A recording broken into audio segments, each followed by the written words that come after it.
नमस्कार, मैं हूं आपके साथ इश्तियाक अहमद और आप देख रहे हैं न्यूज। रुक करेंगे देश और दुनिया की तमाम खबरों की तरफ। विधानसभा चुनाव में मिली हार के बाद समाजवादी पार्टी के मुखिया अखिलेश यादव ने अपनी रणनीति बदल दी है। वहीं बीजेपी के खिलाफ सपा प्रमुख ने अलग अंदाज में अपनाना शुरू कर दिया है। और वहीं 2017 में चुनाव में मिली हार के बाद वह ऐसा नहीं कर पाए थे। और वहीं आपको बता दें कि सियासी जानकारों का कहना है कि अखिलेश किसी भी हालत में 2024 और फिर 2027 में समाजवादी पार्टी की परफॉर्मेंस बेहतर करना चाहते हैं। और यही कारण है कि वो इस बार अपनी पुरानी गलतियों को दोहराने की भूल नहीं कर रहे। और वो अखिलेश यादव हर मुद्दे पर बीजेपी की सरकार को घेर रहे। और चुनाव परिणाम आने के बाद से वो ट्विटर और अन्य सोशल मीडिया प्लेटफॉर्म पर एक्टिव नजर आ रहे हैं। और हर रोज वो कम से कम 2 ट्वीट करते हुए नजर आते हैं। और इसमें अलग अलग घटनाओं के जरिए वो बीजेपी सरकार पर निशाना साधते हैं। और यही कारण है कि उन्होंने लोकसभा की सदस्यता छोड़कर यूपी विधानसभा की सदस्यता जारी रखी है। और इसके अलावा आपको बता दें कि बीजेपी ने जिस सोशल मीडिया को हथियार बनाकर 2014, 2017, 2019 और फिर 2022 में जीत हासिल की, उसे ही अब अखिलेश इस्तेमाल कर रहे हैं। और इसी के सहारे अखिलेश बीजेपी के खिलाफ माहौल बनाने में जुट गए। और वहीं समाजवादी पार्टी मुखिया ने अलग अलग मुद्दों पर धरना प्रदर्शन के जरिए बीजेपी सरकार को घेरने का फैसला लिया है। और इसके लिए पार्टी के जिला स्तर के नेताओं को भी कहा गया है कि वो छोटी सी छोटी घटना को आम लोगों के सामने रखें।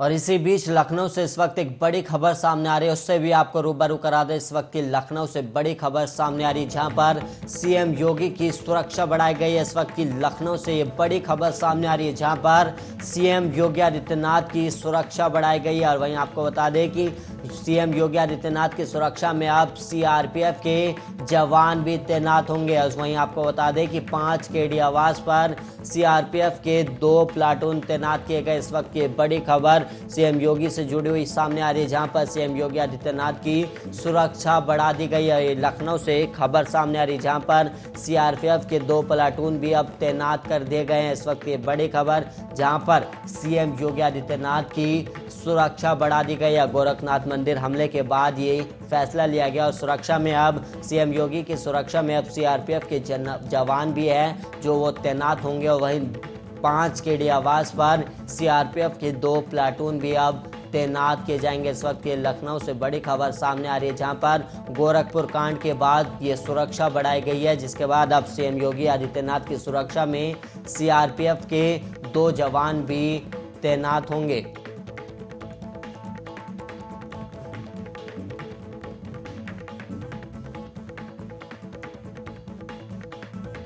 वहीं पंजाब के भगवंत मान को राज्य भर में बिजली सप्लाई को लेकर मुश्किलों का सामना करना पड़ रहा है। वहीं पंजाब में कोयले की कमी है और इसी के मद्देनजर राज्य के बिजली मंत्री हरभजन सिंह केंद्रीय कोयला मंत्री प्रहलाद जोशी से मिलने के लिए दिल्ली पहुंचे।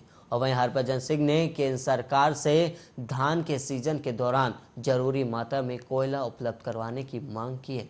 और वहीं आपको बता दें कि प्रहलाद जोशी के साथ मीटिंग में हरभजन सिंह ने 10 जून तक हर दिन 19 से 20 रैक्स कोयला हर दिन पंजाब को मिलने की मांग की है।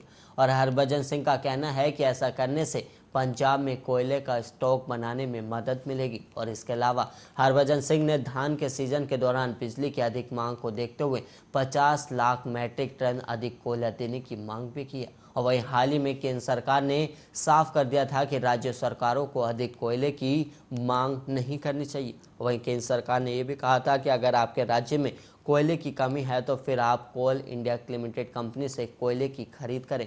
और इसके अलावा आपको बता दें कि पंजाब में पिछले कुछ दिनों से ही कोयले की कमी का मुद्दा खड़ा हुआ है, क्योंकि पंजाब में सबसे ज़्यादा धान का उत्पादन किया जाता है, इसलिए उस दौरान बिजली की खपत में भारी इजाफा देखने को मिलता है। और ऐसे में पंजाब के सामने बिजली का भारी संकट खड़ा हो सकता है। और इसी खतरे के मद्देनजर आम आदमी पार्टी की सरकार ने अपनी तैयारियां शुरू कर दी हैं।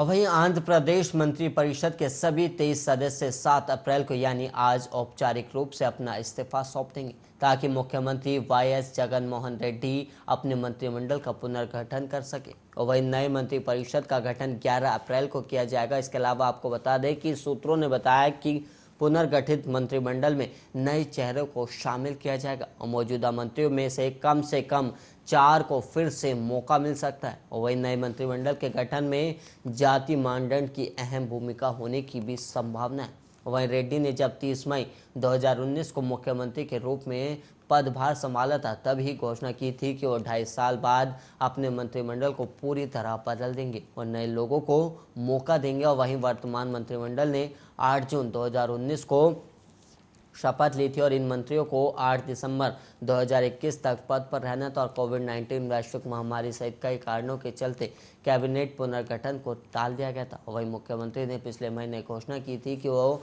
उगादी और फिर नए जिलों के गठन के बाद मंत्रिमंडल के पुनर्गठन का कार्य करेंगे। और राज्य में 4 अप्रैल को 13 नए जिलों का गठन किया गया था और अब प्रदेश में जिलों की कुल संख्या 26 हो गई। और इसके अलावा आपको बता दें कि हाल ही में आंध्र प्रदेश के मुख्यमंत्री जगन मोहन रेड्डी ने अधिकारियों को नए जिले के दफ्तर आवंटन प्रक्रिया को सुव्यवस्थित करने के भी निर्देश दिए थे और अधिकारियों से कहा गया था कि वो 4 अप्रैल को सभी नए 13 जिला कार्यालयों पर अपनी उपस्थिति दर्ज कराएं और कामकाज शुरू करें। वहीं मुख्यमंत्री ने 6 अप्रैल को सभी ग्राम और वार्ड सचिवालयों में 13 नए जिलों के गठन में अथक मेहनत करने वाले सभी स्वयंसेवकों का अभिनंदन भी किया। और वहीं अधिसूचना के बाद वाईएस जगन मोहन रेड्डी के नेतृत्व वाली वाईएसआर कांग्रेस सरकार ने आईएएस और आईपीएस अधिकारियों में फेरबदल किया और नए जिलों में डीएम और एसपी की नियुक्ति की है।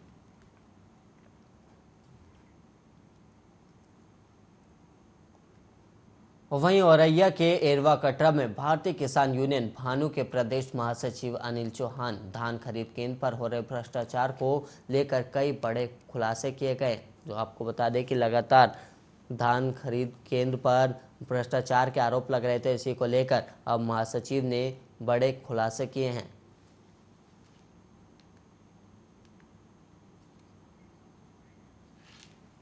इतनी बड़ी संख्या में भारतीय किसान यूनियन के पदाधिकारी कार्यकर्ता इसलिए आए हैं कि यहाँ पे एक मैटर हुआ था। तारीख थी 10 दिसंबर 2021 धान केंद्र एरवा कटरा पे। उसमें एसएमआई शैलेश कुमार सिंह और जिला विपणन अधिकारी सुधांशु शेखर चौबे, एसडीएम बिदूना राम अवतार वर्मा, इनके समक्ष भ्रष्टाचार की वहाँ पे जांच हुई थी। तो उसमें पाया गया था कि एसएमआई ने अतिरिक्त तौल करी है किसानों से 2 किलो पर कुंटल पे और सुविधा शुल्क के रूप में 200 रुपये पर कुंटल लिए जा रहे थे। ये सब जांच में मतलब प्रूफ हो गया था। एसडीएम और जिला विपणन अधिकारी ने माना था कि हाँ यहाँ पे गलत काम हो रहा है। उसके बावजूद भी शैलेश कुमार एसएमआई पर कोई कार्रवाई न करके उल्टे किसानों पर 4 किसानों पर मुकदमा लिखवा दिया गया किसानों की आवाज़ को दबाने के लिए। तो इस कार्रवाई का हम पता करने के लिए थाने में आए थे कि थाने वालों ने चार्जशीट लगाई, इन्वेस्टिगेशन किया, क्या कर। एरवा कटरा में पुलिस अधीक्षक और अपर पुलिस के निर्देशन पर फ्लैग मार्च निकाला गया और ये फ्लैग मार्च एरवा कटरा के मुख्य मार्गों से होते हुए निकाला गया। और वहीं थाना अध्यक्ष राम साहेब पटेल ने बताया कि नवरात्रि और विधान परिषद चुनाव के समय शांति बने रहे, इसीलिए भारी पुलिस बलों को मार्च के दौरान तैनात किया गया और इसके साथ अंग्रेजी देशी बियर के ठेकों पर भी चेकिंग अभियान चलाया गया है।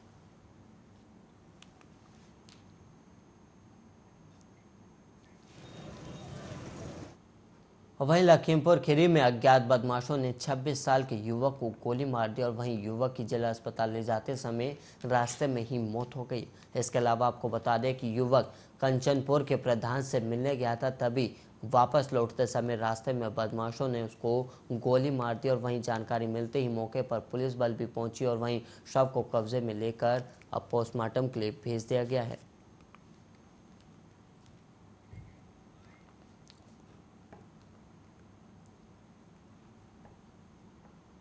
और वहीं बिजनौर से इस वक्त एक बड़ी खबर सामने आ रही है, उससे आपको रूबरू करा दे। बिजनौर से इस वक्त की बड़ी खबर सामने आ रही है, जहां पर आपको बता दें कि कैर गैरेज में लगी भयंकर आग है। वहीं बिजनौर से इस वक्त एक बड़ी खबर सामने आ रही है, जहां पर कार के गैरेज में भयंकर आग लगी। और वहीं आपको बता दें कि इस भयंकर आग में 3 कार, बाइक और स्कूटी जलकर राख हो गई है। और वहीं आपको बता दें कि शॉर्ट सर्किट की वजह से गैरेज में यह आग लगी और आग की चपेट में आने से एक व्यक्ति भी इसमें झुलस गया है। और वहीं थाना कोतवाली देहात के बारूकी का ये मामला है, जहां पर एक कार गैरेज में आग लगी और आग लगने से एक व्यक्ति भी झुलस गया। इसके अलावा आपको बता दें कि आग की चपेट में करीब 3 कार, एक स्कूटी आ गई है, जिसके बाद वहां पर वो जलकर खाक हो गई। थाना कोतवाली देहात के बारूकी का ये मामला है, जहां पर एक कार गैराज में आग लगी। बिजनौर के कार गैराज में आग लगी, जिसके बाद आग लगने के बाद 3 कार और एक स्कूटी जलकर राख हो गई। इसके अलावा एक व्यक्ति भी इस आग की लपेट में आ गया, जिसके बाद अब उसे जिला अस्पताल में भर्ती कराया गया। 3 कार, बाइक और स्कूटी जलकर खाक हो गई। और वहीं आपको बता दें कि शॉर्ट सर्किट की वजह से यह आग बताई गई। और इसके अलावा आपको बता दें कि एक व्यक्ति इसमें झुलस भी गया है। वहीं आपको बता दें कि फायर ब्रिगेड की गाड़ी भी मौके पर पहुंची और आग को बुझाने में कड़ी मशक्कत करनी पड़ी, जिसके बाद आग को काबू पाया गया। और वहीं आप टेलीविजन स्क्रीन पर देख सकते हैं कि कैसे कार गैराज में ये आग लगी हुई है और आग की जो लपटें हैं वो दूर दूर तक दिखाई दे रही है। और वहीं आपको बता दें कि मौके पर फायर ब्रिगेड की गाड़ियां भी पहुंची, जिन्होंने काफ़ी मशक्कत के बाद आग पर काबू पाया। जब तक आग पर काबू पाया गया तब तक 3 गाड़ियां जलकर राख हो गए। उसके अलावा एक स्कूटी और एक बाइक भी जलकर खाक हो गई। इसके अलावा आपको बता दें कि एक व्यक्ति भी इस आग की चपेट में आ गया, जिसके बाद उसे जिला अस्पताल में भर्ती कराया गया। और वहीं वहां पर लोगों की और फायर ब्रिगेड की मदद से आग पर काबू पाया गया। और वहीं लखीमपुर के ग्राम चतोनिया से सड़क हादसे का एक बड़ा मामला सामने आया, जहां घर के बाहर खेल रहे बच्चे को एक तेज रफ्तार ट्रैक्टर ने रौंद दिया है। और वहीं आपको बता दें कि हादसे के बाद परिजन बच्चे को अस्पताल में भर्ती करवाने ले गए, लेकिन डॉक्टरों का कहना था कि बच्चे की मौत मौके पर ही हो गई थी। और वहीं सूचना मिलते ही पुलिस घटनास्थल पर पहुंची और शव को पोस्टमार्टम के लिए भेज दिया गया। और वहीं ट्रैक्टर चालक को गिरफ्तार कर पुलिस ने आगे की कार्रवाई भी अब शुरू कर दी है।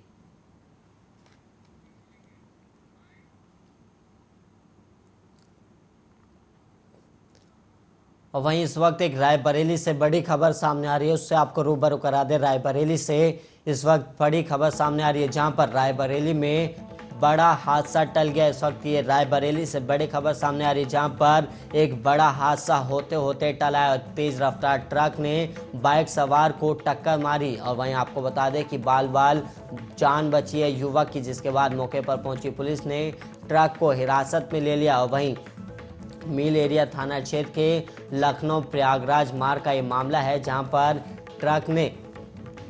एक अज्ञात ट्रक ने बाइक सवार को टक्कर मार दी, जिसके बाद बाल बाल युवक बचा, जिसके बाद अब पुलिस ने ट्रक को हिरासत में ले लिया। और वहीं आप टेलीविजन स्क्रीन पर देख सकते हैं कि कैसे एक ट्रक ने बाइक सवार को टक्कर मार दी, जिसके बाद जो बाइक सवार युवक है उसकी बाल बाल जान बची। जिसके बाद पुलिस बल वहां पर पहुंचा और पुलिस ने ट्रक को हिरासत में ले लिया। और मिल एरिया थाना क्षेत्र के लखनऊ प्रयागराज मार्ग का ये मामला है।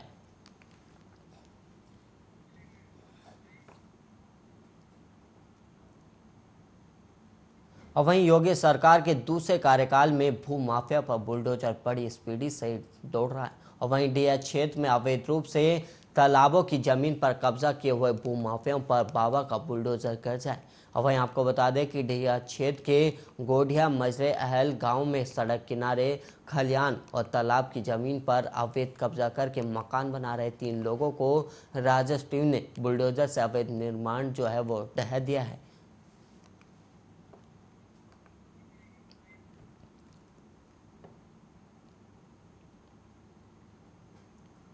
और वहीं आगामी 9 अप्रैल को होने वाले एमएलसी चुनाव को लेकर जिला प्रशासन ने सभी तैयारियां पूरी कर ली और इसी कड़ी में मतदान कर्मियों और अधिकारियों का द्वितीय और अंतिम प्रशिक्षण भी संपन्न हो गया। और विकास भवन सभागार में संपन्न प्रशिक्षण के दौरान सभी कर्मियों और अधिकारियों ने मतपत्रों और वहीं मतपेटियों के इस्तेमाल की बारीकियां से समझी हैं और इसमें और वहीं आपको बता दें कि जिले में सपा, बीजेपी और निर्दलीय प्रत्याशी समेत कुल 4 लोग मैदान में और इसके लिए जिला के सभी 18 ब्लॉक में मतदान केंद्र बनाएगा और आगामी 9 अप्रैल को इन्हीं केंद्रों पर पंचायत प्रतिनिधि अपने मतों का प्रयोग करेंगे।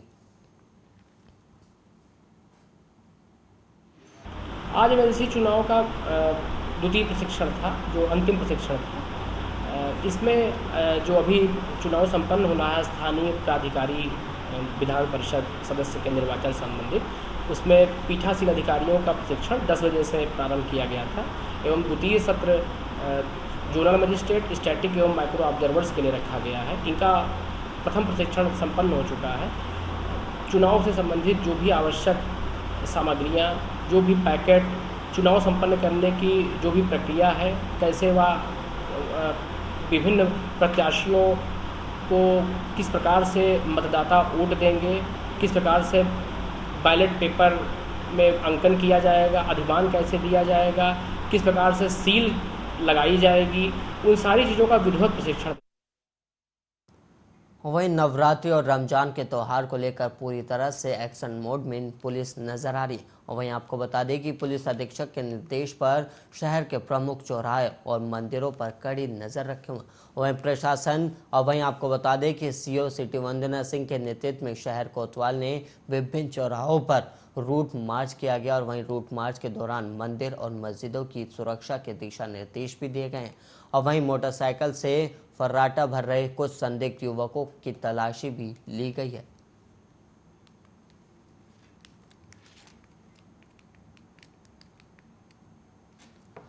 और वहीं सीतापुर के जिलाधिकारी ने जिला अस्पताल का निरीक्षण किया, जिस दौरान उन्होंने इमरजेंसी वार्ड और अन्य वार्डों में भर्ती मरीजों से बातचीत कर अस्पताल की सेवाओं की जानकारी ली, जिसके बाद जनता को बेहतर स्वास्थ्य सेवाएं उपलब्ध कराने के लिए जिलाधिकारी ने सख्त निर्देश भी जारी किए और साथ ही प्रधानमंत्री जन आयोग योजना अंतर्गत संचालित सेवाओं और गोल्डन कार्ड बनाए जाने की स्थिति की भी समीक्षा की गई है।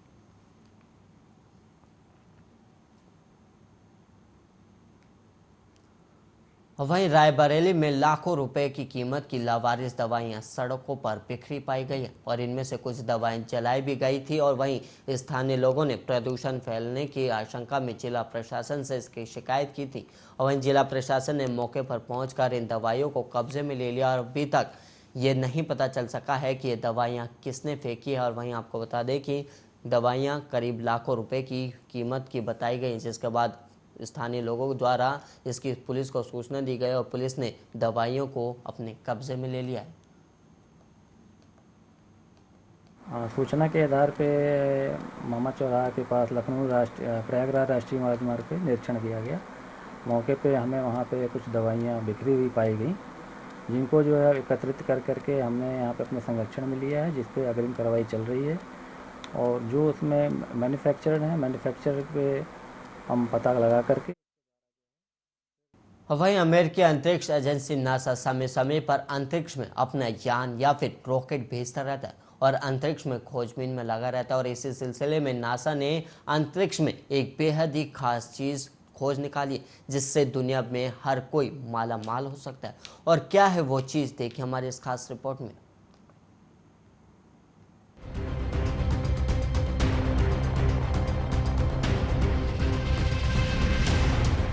अमेरिका की नासा एजेंसी अंतरिक्ष में अपना यान समय समय पर भेजकर अंतरिक्ष की पड़ताल करता रहता है और इस बार भी नासा को बेहद खास चीज हाथ लगी है जिससे दुनिया के हर इंसान को फायदा होगा। तो चलिए आपको बताते हैं ऐसी वो कौन सी चीज है जो चर्चा का विषय बनी हुई है। अमेरिकी अंतरिक्ष एजेंसी नासा एक ऐसे एस्ट्रॉइड पर यान भेजने जा रहा है जो पृथ्वी पर मौजूद हर शख्स को 10,000 करोड़ रुपए दिला सकता है। इस एस्ट्रॉइड पर यान भेजने में नासा की मदद स्पेस एक्स करेगा।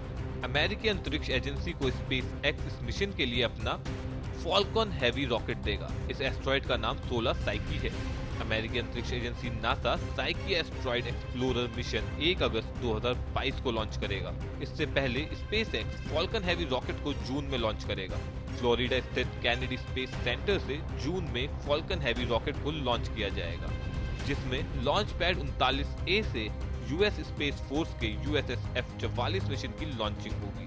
नासा की तरफ से इस रॉकेट के जरिए 2 पायलट्स को जियो सिंक्रोनाइज ऑर्बिट में तैनात किया जाएगा। इसमें एक अमेरिकी सेना की ट्रेटा 1 माइक्रो सैटेलाइट है, जबकि दूसरे के बारे में कोई जानकारी नहीं दी गई है। स्पेसएक्स के फॉल्कन हैवी रॉकेट से लॉन्च किया जाने वाला साइकी स्पेसक्राफ्ट लगभग तैयार किया जा चुका है। पहले ये तय नहीं हो पाया था कि किस रॉकेट से स्पेसक्राफ्ट की लॉन्चिंग होगी। नासा के लॉन्च शेड्यूल में जानकारी डालने के बाद साफ हो गया है कि फॉल्कन हैवी रॉकेट से इस मिशन को लॉन्च किया जाएगा। धरती पर मौजूद हर शख्स को जो एस्ट्रॉइड 10,000 करोड़ रुपए का मालिक बना सकता है, उसका निर्माण लोहे, निकेल और सिलिका से हुआ है। एस्ट्रॉइड में मौजूद धातुओं को अगर बेच दिया जाता है तो हर शख्स अरबों का मालिक बन सकता है। और वहीं इस एस्ट्रॉइड पर जिस स्पेसक्राफ्ट को भेजा जाना है उसका नाम भी साइकी रखा गया है। अगस्त 2022 में लॉन्च होने वाला साइकी स्पेसक्राफ्ट मई 2023 में मंगल ग्रह की ग्रेविटी वाले क्षेत्र से बाहर आएगा, जिसके बाद साल 2026 में 16 साइकी एस्ट्रॉइड की कक्षा में पहुंच जाएगा। इसके बाद वो 21 महीने तक एस्ट्रॉइड की परिक्रमा करेगा। नासा की तरफ से स्पेसक्राफ्ट के साइंस एंड इंजीनियरिंग सिस्टम को तैयार कर लिया गया है। अमेरिकी सरकार ने भी इस मिशन के लिए हरी झंडी दे दी है। नासा ने बताया है कि 16 साइकी एस्ट्रॉइड पर मौजूद लोहे की कुल कीमत करीब 10,000 क्वाड्रिलियन पाउंड है। इसका मतलब है कि धरती पर मौजूद हर शख्स 10,000 करोड़ रुपए का मालिक बन जाएगा। यह एस्ट्रॉइड 226 किलोमीटर चौड़ा है। इसका अध्ययन नासा की साइकी स्पेसक्राफ्ट करेगा। इस स्पेसक्राफ्ट में सोलर इलेक्ट्रिक प्रोपल्शन है, 3 साइंस इंस्ट्रूमेंट, इलेक्ट्रॉनिक्स और पावर सब सिस्टम होगा। नासा की जेट प्रोपल्शन लेबोरेटरी इस स्पेसक्राफ्ट पर नजर रखेगी। लिंडी एल्किन 1010 ने बताया कि मंगल और बृहस्पति ग्रह के बीच घूम रहे एस्ट्रॉइड बेल्ट में 16 साइकी एस्ट्रॉइड मौजूद है, जो सूरज का 5 साल में एक चक्कर लगाता है। लिंडी एरिजोना स्टेट यूनिवर्सिटी की प्रोफेसर और साइकी मिशन की प्रिंसिपल इन्वेस्टिगेटर है। पृथ्वी के चंद्रमा के वजन का करीब 1% ही इस एस्ट्रॉइड का भार है। नासा ने कहा है कि धरती के पास इस एस्ट्रॉइड को लाने का कोई प्लान नहीं है। इस पर मौजूद लोहे की जांच की योजना है। अब देखने वाली बात होगी आने वाले समय में मिशन कितना कारगर साबित होता है। Bureau report RJ.